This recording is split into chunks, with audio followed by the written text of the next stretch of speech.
And more breaking news at Sandwich is talking about that crash on the Turnpike, sending the driver of that tanker truck right into the water. Yeah, let's get straight over to Local 10's Trent Kelly. He's live at the scene in Hollywood with the developing details. Trent, what went wrong here?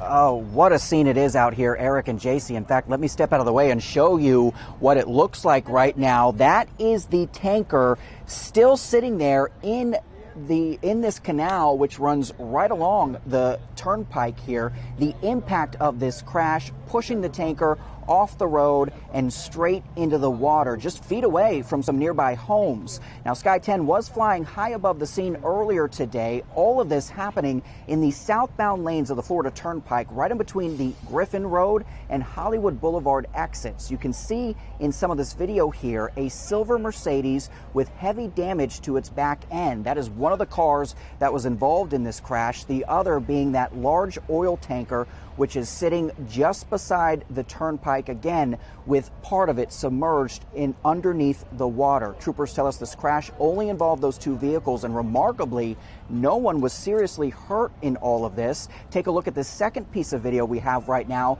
This is a rescue effort that took place a short time later. Firefighters having to go into the water there to rescue the driver of that tanker. After he was freed, troopers tell us that driver was taken to a local hospital, but only as a precaution. The driver of that silver car was not hurt in all of this. We actually spoke to that man's brother a short time ago who rushed over to the scene. He told us his initial reaction when he got here and saw all of the damage to this tanker. Take a listen. I thought probably it was fatal, but when I talked to him, he said he was fine, Thanks God, he's fine, The car is total loss, but he's fine.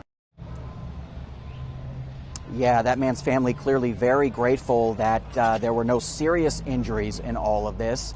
Again, back out here live at the scene, you can see the big tow truck that has just arrived here, the wrecker, to start pulling this tanker out of the water. This is an effort that'll likely take quite some time. As Sam mentioned earlier, there are some pretty significant delays on the Turnpike heading in the southbound direction, so just keep that in mind before you head out on the roads this morning. As soon as this tanker is pulled out of the water, we'll be posting all the latest updates to my social media pages. You can follow me at Trent Kelly, WPLG. But for now, we're live this morning in Hollywood. Trent Kelly, Local 10 News.